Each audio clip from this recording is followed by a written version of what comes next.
ITI free study hub চ্যানেলে তোমাদের সকলকে স্বাগত জানাই। আমাদের আজকের ক্লাস ফিটার ফার্স্ট ইয়ারে নিমি মক টেস্টের মডিউল 12।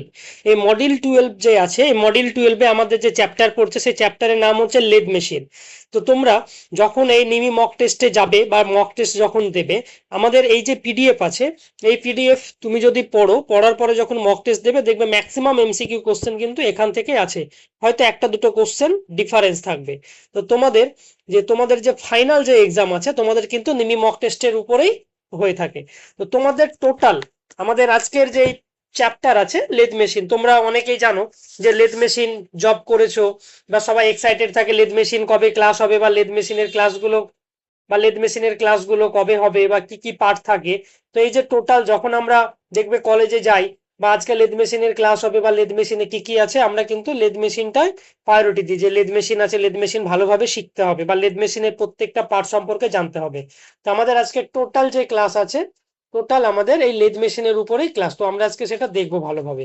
তো আমাদের এই যে লেদ মেশিন আছে, লেদ মেশিনে যে কি কি টপিক থেকে কোশ্চেন আসে বা কি কি ধরনের আসতে পারে। ফার্স্ট হচ্ছে, আমরা যখন লেদ মেশিন করেছি, লেদ মেশিন করার আগে আমাদের কিন্তু লেদ মেশিন সম্পর্কে, যে লেদ মেশিনের প্রিকশন কি কি হতে পারে বা লেদ মেশিনের কি কি ধরনের সেফটি থাকতে পারে, তো এই সম্পর্কে আমরা জেনেছি। তারপরে দেখবে লেদ মেশিন সম্পর্কে, লেদ মেশিনের প্রত্যেকটা পার্ট সম্পর্কে, যে কোন পার্টসকে কি বলা হয় সেই সম্পর্কে কিন্তু আমরা দেখেছি। কোনটাকে হেড স্ট্রোক বলা হয়, কোনটাকে ক্যারেজ বলা হয়, কোনটাকে টেল স্ট্রোক বলা হয়ে থাকে, কম্পাউন্ডেস্ট কোনটা, ক্রস স্লাইড কোনটা, কুইক চেঞ্জ গিয়ার বক্স কোনটা, বেড, টুল পোস্ট, অ্যাপ্রন, সমস্ত কিছু কিন্তু আমরা দেখেছিলাম যখন ক্লাস করতাম তখন। তো দেখবে যখন এই যে ক্লাসগুলো করানো হয় বা প্র্যাকটিক্যাল যখন হয়ে থাকে, তো আমাদের দেখবে যে লেদ মেশিনের ফার্স্ট আমরা যেটা মাথায় থাকে, লেদ মেশিন থেকে যে ফার্স্ট যে সেফটি থাকে, আমরা সেই সেফটির দিকে বেশি ফোকাস করি, যে না লেদ মেশিন যখন অন করবে বা মেশিন চালাতে গেলে যে সেফটিটা দরকার সেই সেফটি ফার্স্ট আমাদের নিতে হয়। ঠিক তারপরে পরেই আমাদের যে এই যে লেদ মেশিন থেকে কি ধরনের কোশ্চেন আসে, এখানে লেদ মেশিন থেকে ম্যাক্সিমাম যে কোশ্চেন গুলো এসে থাকে, হয়তো তোমাকে কোনো একটা পার্ট দিয়ে দিল, সেই পার্টটাকে সেই ইমেজ বা এই এখানে যেমন দেওয়া আছে এই পার্টটার নাম কি, তোমাকে যেমন এখানে দেখবে কোশ্চেন পুরোপুরি দেওয়া এই পার্টের নাম কি, তো এইভাবে পুরো মেশিনের ফটো দিয়ে প্রত্যেকটা পার্টে যেমন এই পার্টের নাম কি সেটাও জিজ্ঞেস করতে পারে, তার সাথে সাথে এই পার্টটার নাম কি সেটাও জিজ্ঞেস করতে পারে, এগুলোর নাম কি এই পার্টে সেটাও কিন্তু জিজ্ঞেস করতে পারে। পার্টিকুলার ফিক্স থাকে না যে কোন কোন পার্ট আছে বা তুমি পার্টিকুলার এই পার্টি দেখে যাবে, সেরকম কিন্তু না। তোমাকে লেদ মেশিনে যতগুলো পার্ট আছে সমস্ত পার্টগুলো কিন্তু তোমাকে দেখে যেতে হবে। বা লেদ মেশিন যখন আমরা ইউজ করে থাকি, হেড স্ট্রোক, টেল স্ট্রোক, যে সমস্ত পার্ট গুলো থাকে আমরা কিভাবে ইউজ করি। তারপরে হচ্ছে লেদ মেশিন যে কত যা চাকে, 3 চাক মেশিন না 4 চাক মেশিন, সেটাও তোমাকে দেখতে হবে।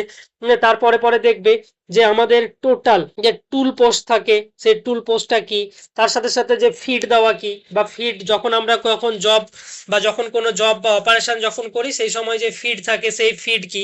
তার সাথে সাথে আমাদের আরো একটা পার্ট থাকে যে আমাদের লেদ মেশিনে যে কি কি ধরনের অপারেশন হয়ে থাকে, তার সাথে যে কাটিং টুল থাকে, সিঙ্গেল পয়েন্ট কাটিং টুল, এই সম্পর্কে তোমরা হয়তো শুনেছো। তার সাথে সাথে দেখবে যে মিনিমাম যে ভ্যালু থাকে, যে অ্যাঙ্গেল, সিঙ্গেল পয়েন্ট কাটিং টুল, ডায়মন্ড পয়েন্ট কাটিং টুল। তো এইভাবে কিন্তু যে সমস্ত পার্টগুলো আছে সেই পার্টগুলো আমরা জেনেছি।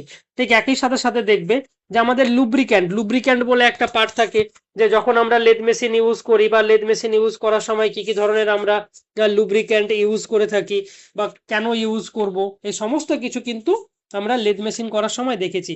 তো এখানে প্রত্যেকটা পার্ট ওয়াইজ যে লেদ মেশিনে কি কি থাকে বা কি কি ধরনের কোশ্চেন আসতে পারে সমস্ত কিছু কিন্তু দেওয়া থাকে। আমরা দেখবে যখন লেদ মেশিন ইউজ করি, লেদ মেশিন ইউজ করার সময় যে গিয়ার বক্স থাকে, গিয়ার বক্স কিভাবে আমরা ইউজ করা হয় বা গিয়ার দেওয়া কি বা স্পিড কিভাবে মেনটেন করা হয়। বা অনেক সময় দেখবে লেদ মেশিনের সেফটি সম্পর্কে যেমন আমরা জানি যে যখন গিয়ার চেঞ্জ করতে হবে, ডাইরেক্ট মেশিন অন চলাকালীন মেশিন হাত দিয়ে থামানো উচিত না বা মেশিন অফ করে গিয়ার চেঞ্জ করতে হবে, এই সমস্ত কিছু কিন্তু আমরা দেখেছি। তো এইভাবে টোটাল প্রত্যেকটা পার্ট একটা একটা করে প্রত্যেকটা পার্ট কিন্তু এখানে আছে, এগুলো তোমাদের ভালোভাবে পড়তে হবে। আর এখানে যে এমসিকিউ কোশ্চেন আছে এটাই কিন্তু নিমি মক টেস্টে আছে। তুমি ফার্স্টে এখানে এমসিকিউ যে কোশ্চেন আছে সেটা পড়ার পরে যদি মক টেস্ট দিতে যাও, এখান থেকে তুমি ম্যাক্সিমাম কোশ্চেন পেয়ে যাবে ওখানে। আর এই ভিডিও শেষে ডেসক্রিপশন বক্সে পিডিএফ দেওয়া আছে, তোমরা সেখান থেকে ডাউনলোড করে নিতে পারবে। আর কারো যদি কোনো কিছু কোশ্চেন থাকে তোমরা কমেন্ট বক্সে গিয়ে কমেন্ট করতে পারো। আর তোমরা এই চ্যানেলটাকে সাবস্ক্রাইব করে রেখো।